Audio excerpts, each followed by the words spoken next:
భరద్వాజ గారు ఒక డిస్కషన్ అయితే బయట నడుస్తుంది ఇండస్ట్రీలో కావచ్చు లేకపోతే 2 తెలుగు రాష్ట్రాల్లో కావచ్చు. ఎన్టీఆర్ అల్లు అర్జున్ కుటుంబం నీడ వాళ్ళ మీద ఉండకూడదు, షాడో వీళ్ళ మీద పడకూడదు అని చెప్పేసి ప్రయత్నిస్తున్నారని చెప్పేసి దాని ఏమంటారు ఇండివిజువల్గా వాళ్ళకంటూ ఒక స్టార్డమ్ ఏర్పరచుకొని వాళ్ళ కోటరీ వాళ్ళకు సపరేట్గా ఉండాలని ప్రయత్నిస్తున్నారని చెప్పేసి ఒక డిస్కషన్ నడుస్తుంది. ఎందుకు ఇలాంటి డిస్కషన్స్ వస్తున్నాయి ఈ టైంలో? వీటికి ఎండ్ ఎప్పుడు పడుతుంది? అసలు విశ్లేషణ ఏంటి దీని అంశం పైన? అల్లు అర్జున్ కొత్తగా జాయిన్ అయ్యాడు. ఏది ఇంత ఎన్టీఆర్కి సంబంధించి గతంలోనే ఈ చర్చ ఉంది. చాలా కాలంగా ఈ చర్చ జరుగుతూనే ఉంది. ఓకే, ముఖ్యంగా ఎన్టీఆర్ హెల్త్ యూనివర్సిటీ పేరు మార్పు దగ్గర నుంచి ఇది కొంచెం ఎక్కువైంది. ఓకే, ఈ చర్చ. ఓకే, అంటే ఆయన రెస్పాండ్ అయినటువంటి తీరు మీద తెలుగుదేశం శ్రేణులు కొంచెం ఆగ్రహం వ్యక్తం చేయటం. ఆయనకు పొలిటికల్ పార్టీ ఉంది కాబట్టి నేరుగా మైక్ ముందుకొచ్చి మాట్లాడే పరిస్థితికి క్యాడర్ వెళ్ళింది. అంటే ఎన్టీఆర్ని టార్గెట్ చేస్తూనే మాట్లాడారు. పార్టీ నాయకత్వానికి తెలియకుండా అది జరిగే అవకాశం లేదు, వాళ్ళు అనుమతించకుండా జరిగే అవకాశం అంతకంటే లేదు. అంటే ఎక్కడో హర్ట్ అయ్యారు. ఆయన చాలా మొక్కుబడిగా ముక్తసరిగా ప్రకటన చేశాడు అనేది వాళ్ళు ఫీల్ అయింది. ఆ తర్వాత చంద్రబాబుని అసెంబ్లీలో ఇబ్బంది పెట్టినప్పుడు ఆయన బయటకు వచ్చి తీవ్ర మనస్తాపాన్ని ప్రకటించిన సందర్భంగా ఈయన ఇచ్చినటువంటి ప్రకటన మీద కూడా విమర్శలు వచ్చినాయి. రెండోది, ఎప్పుడూ కూడా మీడియా ముందుకు వచ్చి ఈ విషయాల మీద మాట్లాడే ప్రయత్నం తను చేయలేదు.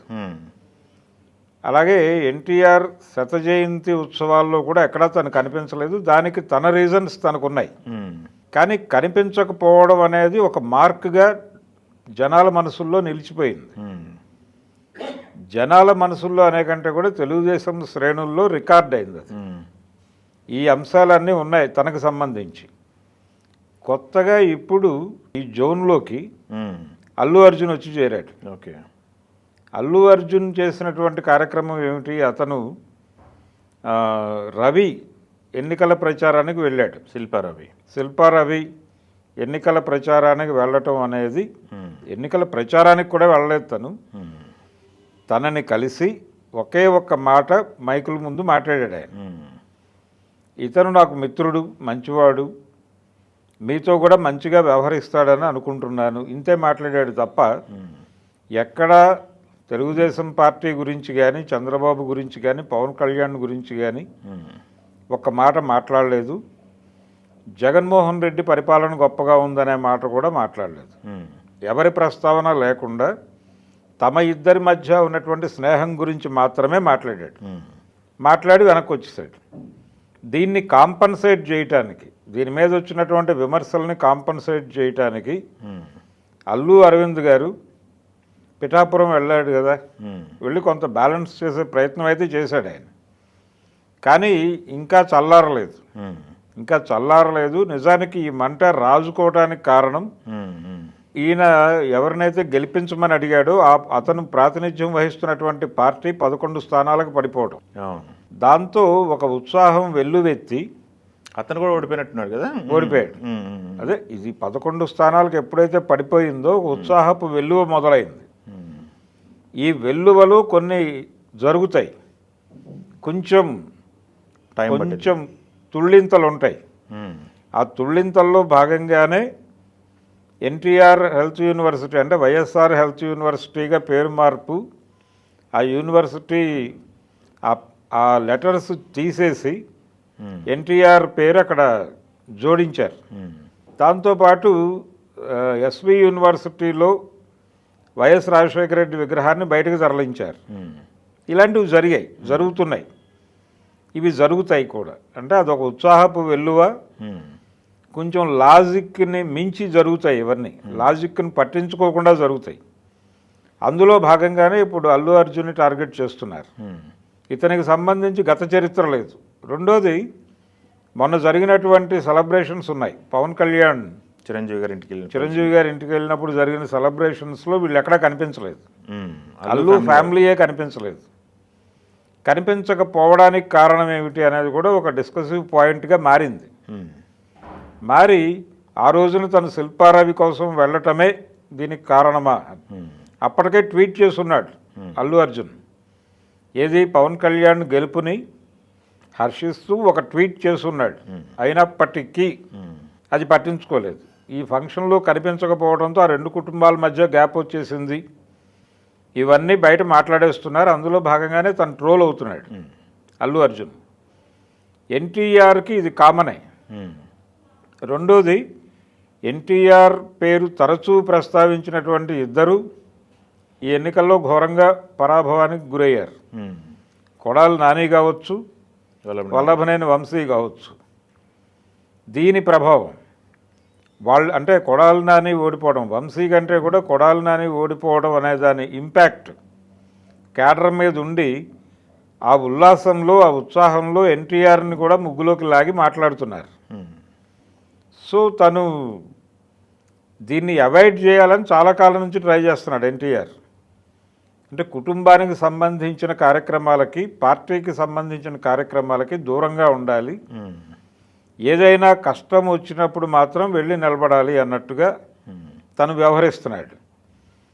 అంటే ఆయన ఎన్టీఆర్ శతజయంతి వేడుకల్లో కనిపించకపోయినా, లేకపోతే మరొక ఖండనల్లో అంత ధీటుగా ఖండించకపోయినా, ఎన్టీఆర్ గారి కుమార్తె చనిపోయినప్పుడు వెళ్ళి అక్కడ నిలబడి వచ్చాడు.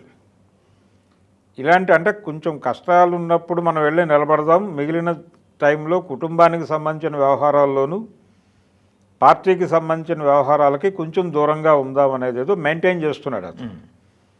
రెండోది, తన మీద వచ్చిన విమర్శలకి సమాధానం చెప్పకూడదు అని కూడా అనుకుంటున్నాడు. మాట మాట్లాడితే దీని మీద మళ్ళీ 100 మాటలు పుడతాయి, అందుకని పట్టించుకోకపోవడం మంచిది. వాళ్ళ విజ్ఞతకి లేకపోతే వాళ్ళ విచక్షణకి వదిలేసి దీన్ని ఒక వెల్లువగా చూసి, ఈ వెల్లువ నడిచినంతకాలం ఇలాంటివి ఉంటాయి, ఆ తర్వాత ఇది సద్దుమణుగుతుంది అనే ఉద్దేశంతో తనున్నాడు. అల్లు అర్జున్కి ఇది కొత్తగా ఈ ఏరియాకి వచ్చాడు. ఆల్రెడీ ఇంకొక వివాదం ఉంది. అన్స్టాపబుల్ దగ్గర నుంచి మెగా కుటుంబానికి, అల్లు కుటుంబానికి ఏదో గ్యాప్ ఉంది అనేటువంటి ఒక చర్చ కొంచెం అది నడిచింది ప్యారలల్గా. రెండోది, బాలకృష్ణతో సినిమా అనౌన్స్ చేయటం ఇదంతా. కానీ ఎప్పుడైతే ఇక్కడ కూటమి సెట్ అయిందో అవి వెనక్కి వెళ్ళిపోయినాయి. ఆ విమర్శలు వెనక్కి వెళ్ళిపోయి ఇప్పుడు ఈయన శిల్పారావి కోసం ప్రచారానికి వెళ్ళిందే ముందుకొచ్చింది. అయితే ఇది సర్దుబాటు అయిపోతుంది అనుకుంటున్నాను నేను. టైం ఇవ్వాలి కొంచెం. ఈ వివాదం, ఈ వెల్లువ అయిపోయిన తర్వాత డెఫినెట్గా అల్లు అర్జున్ కంటే కూడా అరవింద్ గారు దీన్ని సార్ట్అవుట్ చేస్తాడు.